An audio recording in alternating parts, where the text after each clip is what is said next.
당신은 어떤 사람들을 두려워합니다.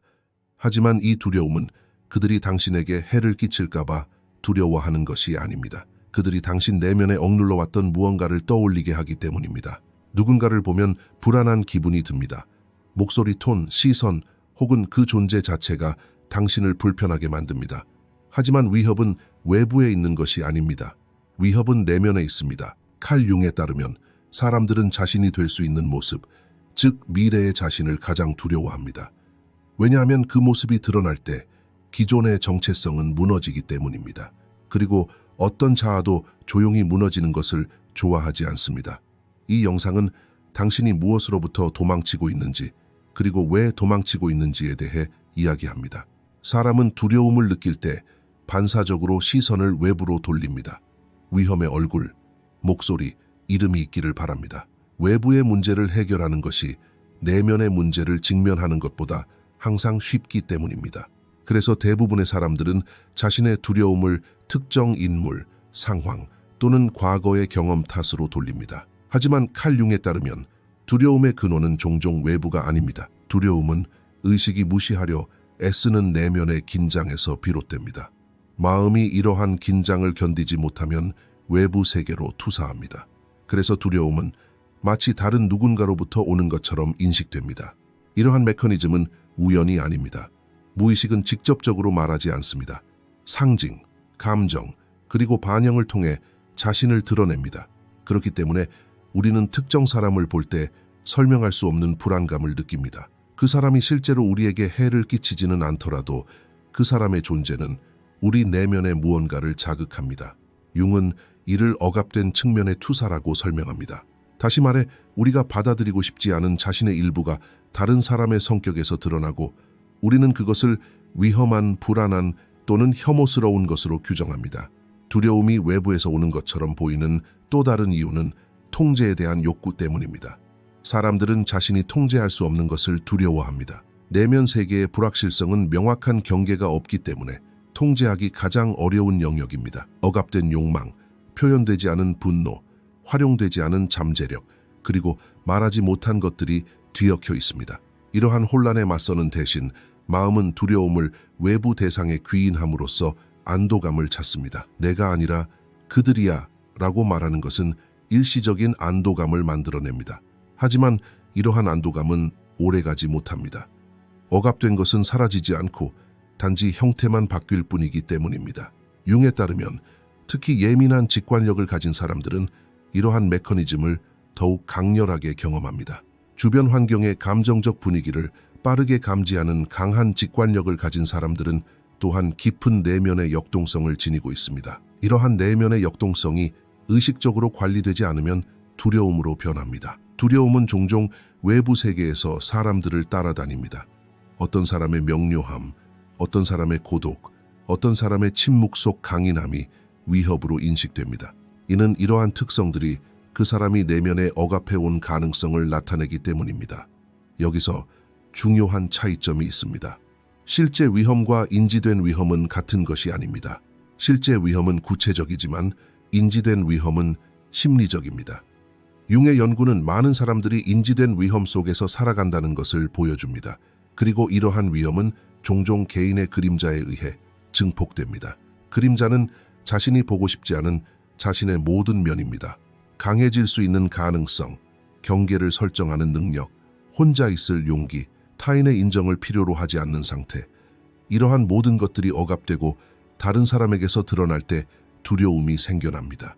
두려움이 외부로 표출되는 것 또한 일종의 방어 기제입니다. 두려움의 근원이 내면에 있다는 것을 인정한다면 책임은 자신에게로 옮겨갑니다. 변화하고 직면하고 변혁해야 합니다. 하지만 두려움을 외부로 표출함으로써 평정심을 유지할 수 있습니다. 융은 이렇게 말했습니다. 사람들은 변화를 두려워하기 때문에 두려움의 위치를 옮깁니다.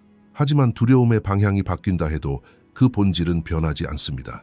내면에서 해결되지 않은 모든 것은 외부로 다시 나타납니다. 그렇기 때문에 어떤 사람들은 평생 동안 같은 유형의 사람들과 갈등을 겪고 같은 감정적 매듭에 얽매이고 다른 형태로 같은 두려움을 경험합니다. 문제는 외부 세계에 있는 것이 아니라 무의식 속에 숨어 있기 때문입니다. 여기서 두려움은 적이 아니라 신호입니다. 이는 당신이 아직 인정하지 않은 당신 자신의 어떤 면이 있음을 알려줍니다. 그리고 그 면을 무시할수록 더욱 위협적으로 나타납니다. 융의 관점에서 첫 번째 단계는 두려움의 방향을 바꾸는 것입니다. 외부에서 내부를 바라보는 법을 배우는 것이죠. 두려움의 진정한 근원을 보게 되면 그것은 더 이상 통제할 수 없는 어둠이 아니게 됩니다. 의미를 얻는 모든 것은 변화의 문을 열어줍니다. 두려움은 흔히 약점으로 여겨집니다.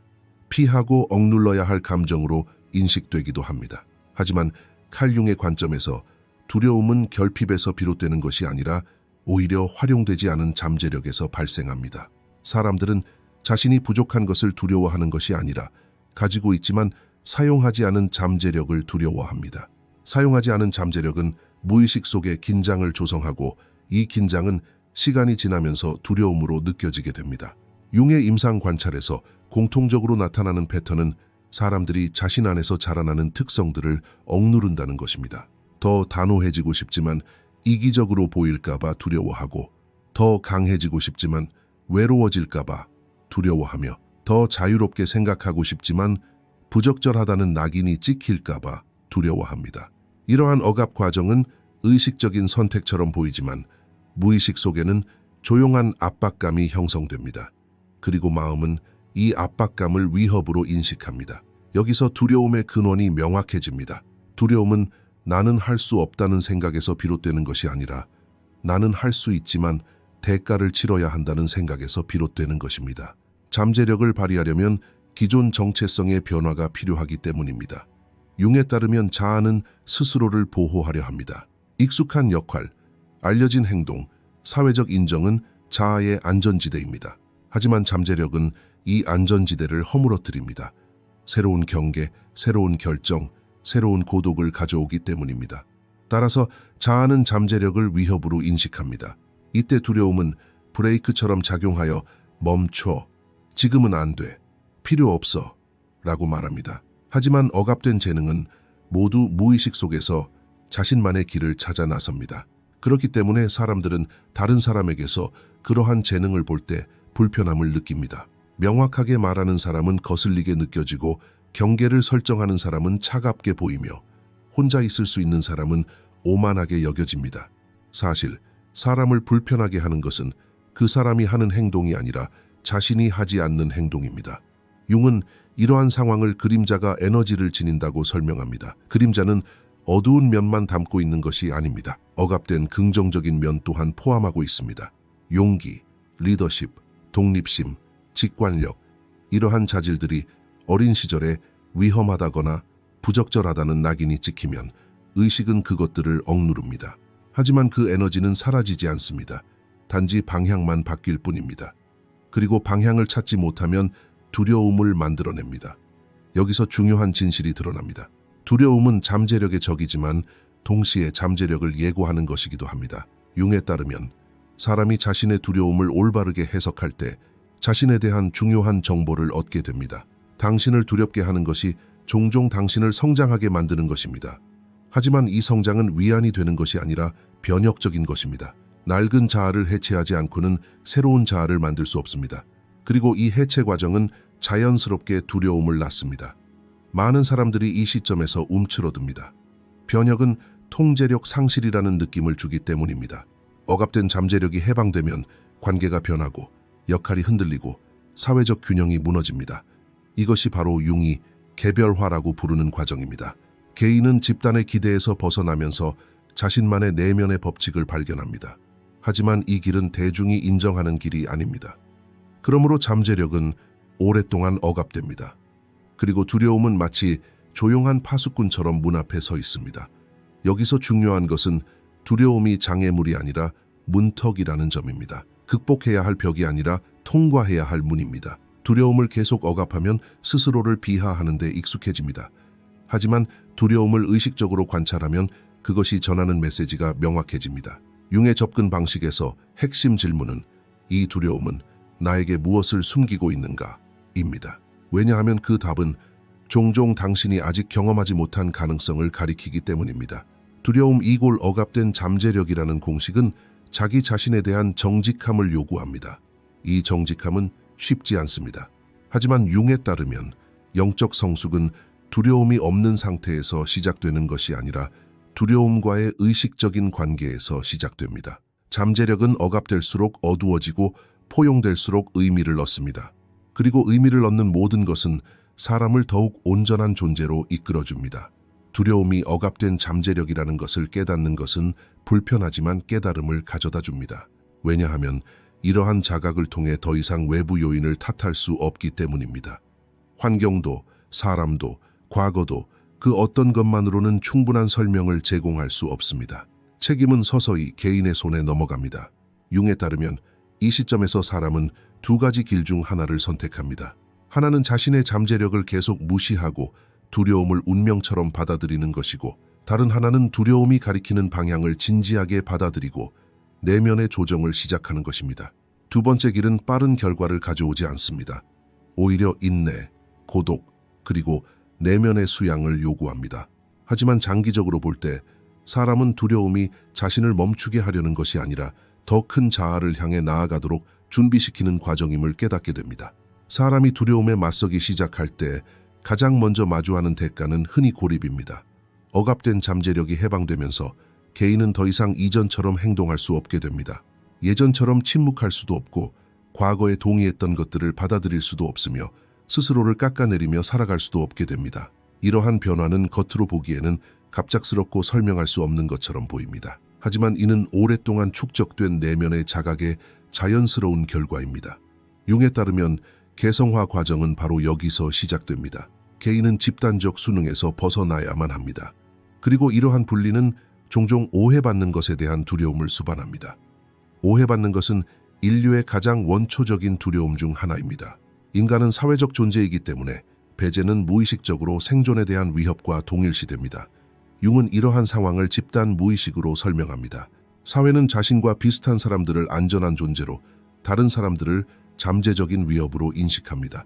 따라서 개인이 내면의 변화를 겪으면서 그들과 주변 환경 사이에 보이지 않는 거리는 점점 더 멀어집니다. 한때 수능적이었던 사람은 이제 차가운, 냉담한 변한 사람으로 낙인 찍힙니다. 하지만 변하는 것은 그 사람의 본질이 아니라 자기 자신에 대한 충성심입니다.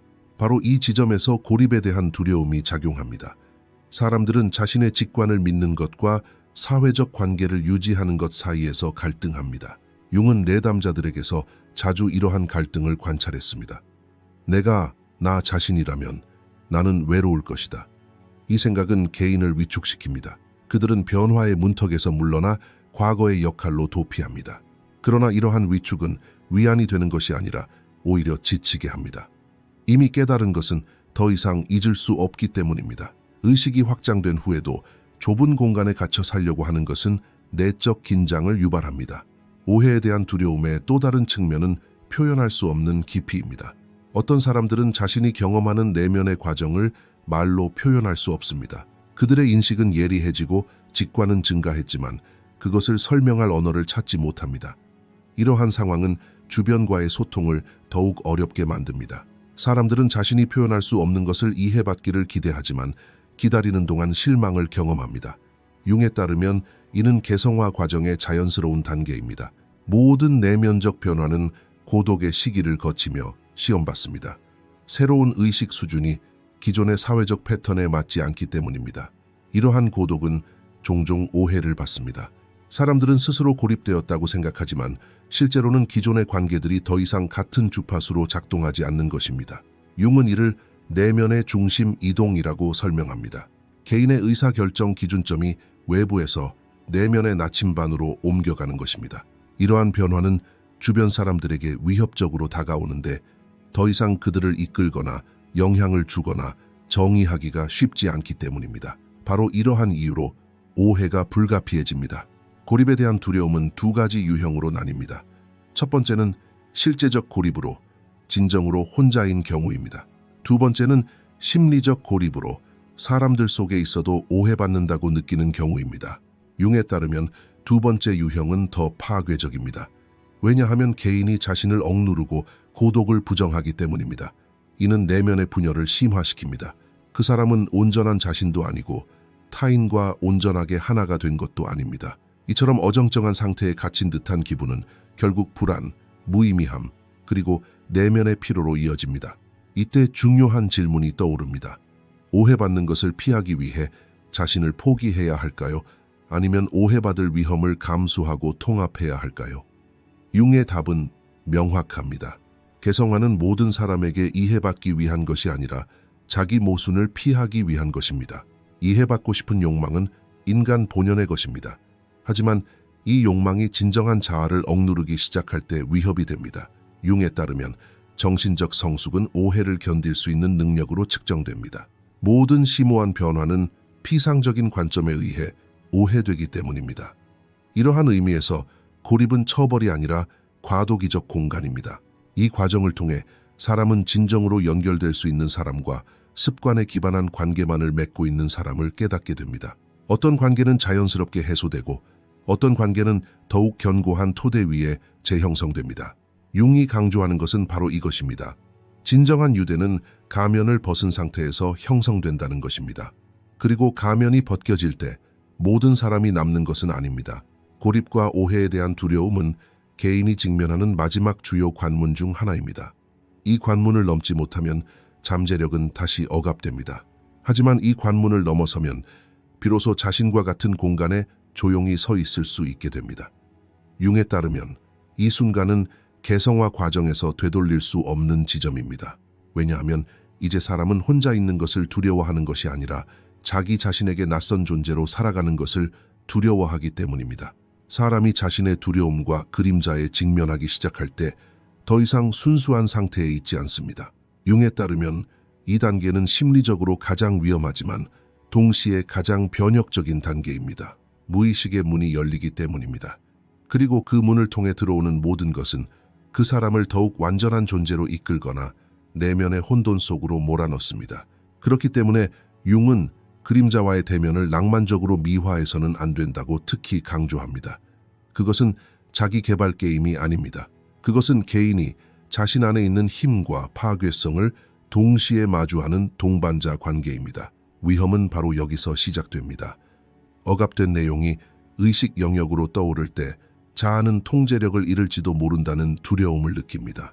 왜냐하면 지금까지 나라고 정의되어 온 구조는 사실 불완전하고 제한적인 정체성이기 때문입니다.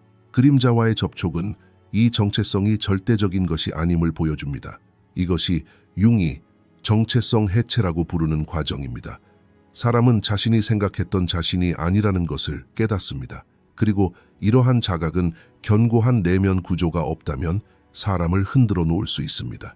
어떤 사람들은 이 단계에서 극단적인 행동을 보이고 어떤 사람들은 통제할 수 없이 반응하며 또 어떤 사람들은 내면의 현실을 부정하고 과거의 자아에 더욱 집착합니다. 융이 임상 사례에서 관찰한 가장 큰 위험 중 하나는 그림자의 무의식적 전유였습니다. 개인은 자신이 억누르고 있는 힘을 인식하지만 그것을 의식적인 틀 안에 두지 못합니다. 힘은 절제와 결합되지 않을 때 파괴적이 됩니다. 따라서 융은 의식적 통합이라는 개념을 중심에 두었습니다. 그림자와 마주하는 것만으로는 충분하지 않습니다. 그림자는 관리되어야 합니다. 그렇지 않으면 개인은 그림자의 숙주가 아니라 그림자의 희생자가 됩니다. 변형은 이 미묘한 경계선 너머에 있습니다. 변형은 두려움의 소멸이 아니라 두려움을 통해 의미를 얻는 것입니다. 융에 따르면 변형을 겪고 있는 사람은 이제 자신의 내면 반응을 인식합니다. 그들은 자신의 분노를 인지하고 자신의 힘을 알고 자신의 한계를 느낍니다. 하지만 이러한 것들이 자동으로 표출되도록 내버려 두지 않습니다. 의식이 여기서 균형을 잡는 역할을 합니다. 그림자는 억압되는 것이 아니라 억제됩니다. 따라서 에너지는 파괴되는 대신 축적되기 시작합니다. 왜 이 경계선이 이토록 미묘한 것일까요? 모든 내면의 힘은 동시에 두 가지 잠재력을 지니고 있기 때문입니다. 불은 따뜻함을 주지만 동시에 타오르게 하고 물은 생명을 주지만 동시에 익사시킵니다. 융의 심리학적 이해에 따르면 내면의 에너지도 이와 같습니다. 억압되면 질병을 유발하고 제어되지 않으면 혼돈을 초래하지만 의식과 결합될 때 성숙을 가져옵니다. 위험과 변화의 차이는 개인이 내면의 책임을 받아들이는지 여부에 달려 있습니다. 많은 사람들이 변화가 편안함을 주지 않기 때문에 이 단계에서 멈춥니다. 과거의 변명은 더 이상 통하지 않습니다. 나는 이런 사람이다. 라고 말하는 것만으로는 더 이상 충분하지 않습니다. 사람은 자신이 왜 그런 모습인지, 어떤 두려움이 그 정체성을 선택하게 만들었는지 깨달아야 합니다. 융에 따르면 이 시점에서 사람은 심화되거나 경직됩니다. 심화하는 사람은 더 유연해지는 반면 경직되는 사람은 방어력을 강화합니다. 겉으로는 강해 보이지만 경직은 내면의 얼어붙음을 의미합니다. 그러나 변화는 흐름을 필요로 합니다. 또 다른 위험은 타인보다 우월하다고 느끼는 것입니다. 그림자와 마주하는 일부 사람들은 자각이라는 개념을 자신의 정체성으로 삼습니다. 융은 이러한 상황 또한 명시적으로 비판하는데 이는 그림자가 더욱 정교한 가면을 쓰고 돌아오는 것이기 때문입니다. 진정한 변화는 겸손에서 비롯됩니다. 사람이 자기 내면의 어둠을 볼 때 타인의 어둠을 더욱 잘 이해하게 됩니다. 우월함이 아닌 깊이가 창조되는 것입니다. 따라서 융은 변화의 길을 안내와 감독 없이 걸어가서는 안 된다고 말합니다. 이 안내자는 때로는 치료사일 수도 있고 때로는 체계적인 자기 성찰일 수도 있으며 때로는 건전한 윤리적 나침반일 수도 있습니다.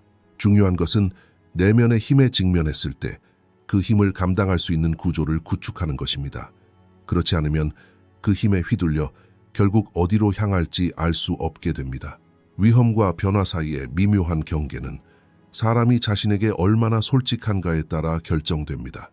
자신의 어둠을 부정하는 사람에게는 이 길이 위험합니다. 하지만 자신의 어둠을 받아들이고 그에 대한 책임을 지는 사람에게는 이 길이 필연적인 성숙의 과정입니다. 융에 따르면 사람은 이 경계를 넘지 않고는 온전해질 수 없습니다. 그리고 온전함은 편안한 상태가 아니라 깊고 균형 잡히고 의식적인 존재 방식입니다.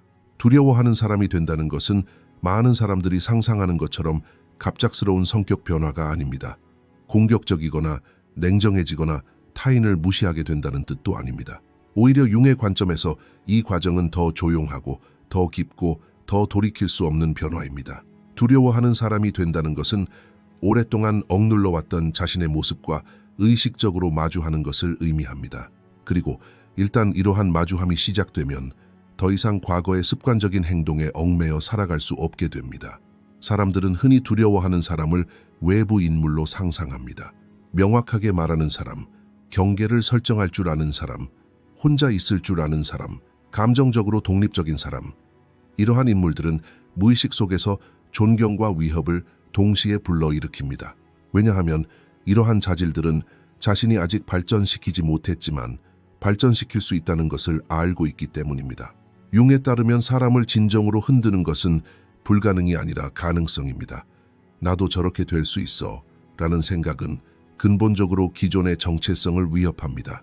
두려워하는 사람이 되는 것은 바로 이 가능성을 진지하게 받아들이는 것에서 시작됩니다. 이 시점에서 사람은 자신이 더 이상 과거의 변명으로 스스로를 제한할 수 없다는 것을 깨닫습니다. 원래 나는 이런 사람이야. 상황이 허락하지 않아. 사람들이 뭐라고 할까? 와 같은 방어기제는 힘을 잃습니다. 이러한 방어기제에는 두려움이 깔려 있다는 것이 관찰되었기 때문입니다. 융에 따르면 이러한 자각은 정체성 해체 과정을 가속화합니다. 옛 자아는 기능을 잃었지만 새로운 자아는 아직 완전히 형성되지 않았습니다. 이 중간 단계는 사람이 가장 취약함을 느끼는 시기입니다. 두려워하는 사람이 된다는 것은 이러한 취약성을 견뎌낼 수 있다는 것을 의미합니다. 즉, 자신이 분명하게 말하기 시작할 때 사람들이 거리를 두는 것, 경계를 설정할 때 변했다는 말을 듣는 것, 고독을 선택할 때 오해받는 것을 감수하는 것입니다. 융은 이러한 과정을 개성화의 필수적인 대가로 봅니다. 개성화는 수능이 아닌 온전함을 추구하기 때문입니다. 그리고 온전함은 모든 사람에게 항상 인정받는 것은 아닙니다. 이 과정에서 사람은 일반적으로 다음과 같은 변화를 경험합니다. 말은 줄어들지만 더 명확하게 말합니다. 그들은 집착은 줄어들지만 더욱 진정한 유대감을 형성합니다. 설명은 줄어들지만 더욱 확고해집니다. 이러한 변화는 겉으로 보기에 차갑게 느껴질 수 있습니다. 하지만 내면에서 일어나는 일은 중심을 잡는 것입니다. 융의 말처럼 사람의 무게중심이 외부 세계에서 내면 세계로 옮겨간 것입니다.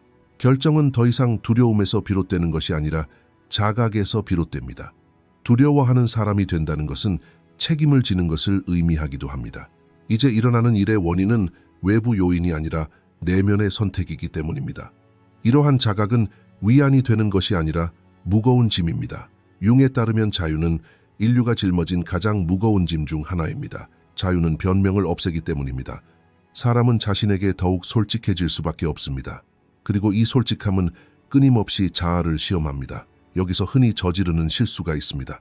어떤 사람들은 두려워하는 사람이 되려고 애쓰다가 그 역할을 그대로 받아들여 단단한 껍데기를 만들고 감정을 억누르며 이를 강함이라고 부릅니다. 융은 이를 거짓 개성화라고 정의합니다. 진정한 변화는 무감각해지는 것이 아니라 더욱 깊이 느끼는 것입니다. 두려워하는 사람이 된다는 것은 감정을 없애는 것이 아니라 감정을 관리할 수 있는 의식을 개발하는 것입니다. 시간이 흐르면서 사람은 두려워하는 사람이 된다는 것이 사실은 자기 자신이 되는 것과 다를 바 없다는 것을 깨닫게 됩니다. 차이점은 더 이상 자기 자신을 분리하지 않고 살아가지 않는다는 것입니다. 내면의 억압과 외부로 드러나는 모습 사이에 더 이상 거대한 간극이 존재하지 않습니다. 이러한 온전함의 상태는 극적인 행복을 가져다 주지는 않지만 조용한 견고함을 제공합니다. 융에 따르면 이러한 견고함이야말로 자신의 삶을 이끌어갈 수 있는 능력입니다. 따라서 두려워하는 사람이 된다는 것은 목표가 아니라 결과입니다. 사람은 그 사람이 되기로 결심해서가 아니라 자기 자신으로부터 도망치는 것을 멈췄기 때문에 이 지점에 도달합니다. 그리고 이 지점에 도달한 사람에게 진정한 두려움은 바뀝니다. 더 이상 혼자가 되는 것을 두려워하는 것이 아니라 자기 자신에게 낯선 사람처럼 사는 것을 두려워하게 됩니다. 융의 관점에서 이것은 개성화의 길을 보여주는 가장 명확한 지표 중 하나입니다. 이 길의 끝에 다다르면 사람들은 깨닫게 됩니다. 그림자는 결코 파괴해야 할 적이 아니었다는 것을, 처음부터 그림자는 길잡이가 되어주는 신호였다는 것을, 하지만 그림자를 잘못 해석했기에 두려움을 불러일으켰던 것입니다. 융의 심리학에서 그림자는 도덕적인 문제가 아니라 의식이 아직 마주하지 못한 에너지입니다. 이 에너지는 억압될 때 위협적이 되지만 인식될 때는 길잡이가 됩니다. 따라서 그림자의 진정한 문제는 그림자를 제거하는 것이 아니라 그림자와 의식적으로 접촉하는 것입니다. 사람들이 그림자를 적으로 느끼는 이유는 위기의 순간에야 비로소 그림자를 인식하기 때문입니다. 극심한 분노, 갑작스러운 폭발, 통제되지 않는 반응, 설명할 수 없는 불안감, 이 모든 것은 오랫동안 마주하지 못했던 내면의 긴장이 표출된 것입니다. 융에 따르면 그림자는 침묵할 때 비명을 지르는 것이 아니라 무시당할 때 비명을 지릅니다. 이 비명은 종종 오해됩니다. 사람들은 문제가 있다고 말하지만 문제의 원인을 파악하려 하지 않고 억누르려 합니다. 바로 이 지점에서 그림자가 위험해집니다. 하지만 주의 깊게 귀 기울여보면 그림자는 다른 언어를 말합니다. 그림자는 당신이 자신의 경계를 넘어선 곳, 스스로를 포기한 순간 의식적으로 무시해온 잠재력을 보여줍니다. 융의 관점에서 그림자는 인간에게 결여된 부분이 아니라 불완전한 부분입니다. 이 차이는 매우 중요합니다. 결여된 부분은 외부에서 채워지는 것이지만 불완전한 부분은 이미 내면에 존재하며 수용을 기다리고 있습니다. 이 시점에서 인간의 관점은 근본적으로 바뀝니다. 두려움은 더 이상 피해야 할 감정이 아니라 나침반이 됩니다. 두려움이 강해지는 곳이 바로 성장의 문턱임을 깨닫게 됩니다. 융에 따르면 개성화는 두려움의 부재가 아니라 두려움과 의식적인 관계를 맺는 것입니다. 이러한 관계가 형성되면 그림자가 길잡이가 되어줍니다. 그림자는 언제 자신으로부터 거리를 두어야 하고 언제 진정성 있게 행동해야 하는지를 느끼게 해줍니다. 그림자가 길잡이가 되는 이유는 그림자의 의미를 부여하기 때문입니다. 위대한 성취, 갑작스러운 행복 또는 끊임없는 평화는 그림자에 의해 저절로 찾아오는 것이 아닙니다. 융은 이 지점에서 현실적인 경고를 던집니다. 개성화는 행복을 보장하는 것이 아닙니다. 하지만 개성화는 안정감을 제공합니다. 개인은 자신을 지탱할 수 있는 내면의 구조를 발전시킵니다. 외부 환경이 변하더라도 중심을 잃지 않습니다. 중거점이 더 이상 타인의 기대가 아니라 자신의 내면적 통합성이기 때문입니다. 그림자의 인도를 받는 삶에서 사람은 덜 반응하고 더 많이 관찰합니다. 방어적인 태도는 줄어들고 더 많은 책임을 집니다. 자신을 설명하려 애쓰지 않지만 자신에 대해서는 더 명확해집니다. 융에 따르면 이러한 상태는 정신적 성숙의 조용한 지표입니다. 눈에 띄지 않지만 심오하고 시끄럽지 않지만 지속적입니다. 궁극적으로 두려워하는 사람이 된다는 것은 그림자를 침묵시키는 것이 아니라 그림자의 소리에 귀 기울이는 법을 배우는 것입니다. 그림자가 당신을 괴롭히는 것은 적이기 때문이 아니라 당신을 더욱 온전한 사람으로 이끌기 때문입니다. 융의 유사는 바로 이 지점에서 의미를 갖습니다. 어둠으로부터 도망치면 움츠러들고 의식적으로 어둠과 마주할수록 더욱 깊어집니다. 깊이 있는 자아를 가진 사람은 두려움이 아닌 자각에 의해 인도되는 삶을 살아갑니다.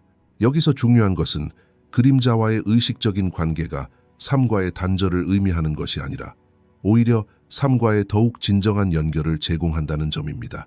융에 따르면 억압된 자아와 화해한 사람은 외부 세계에 대해 더욱 유연하고 회복력 있는 태도를 보입니다. 더 이상 모든 자극에 휩쓸리지 않기 때문입니다. 타인의 말, 시선, 판단이 내면에 통제되지 않은 폭발을 일으키지 않습니다. 이러한 사람은 무엇이 자신에게 속한 것이고 무엇이 그렇지 않은지 구별할 수 있는 내면의 명료함을 발전시킵니다. 이러한 명료함은 차분한 자신감을 낳습니다. 드러낼 필요도, 증명할 필요도 없는 태도입니다. 그리고 이러한 태도는 그림자가 더 이상 적이 아니라 조용한 균형 요소가 되었음을 보여줍니다. 융의 핵심 주장은 이것입니다. 그림자와의 대면은 일회성 사건이 아닙니다. 평생에 걸친 대화입니다. 사람이 변함에 따라 그림자 또한 형태를 바꿉니다.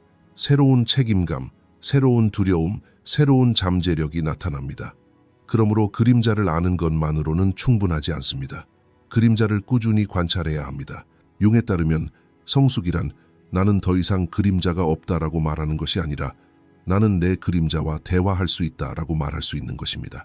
이 단계에 이르면 사람은 더 이상 내면의 적을 찾지 않게 됩니다. 왜냐하면 이제 가장 어둡게 보이는 부분조차도 제대로 귀 기울이면 잘못된 길로 이끄는 것이 아니라 올바른 길로 인도하는 안내자가 될 수 있다는 것을 알게 되었기 때문입니다. 이것으로 영상을 마치겠습니다. 더 많은 콘텐츠를 보시려면 채널 구독을 부탁드립니다.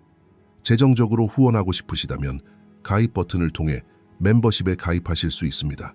감사합니다.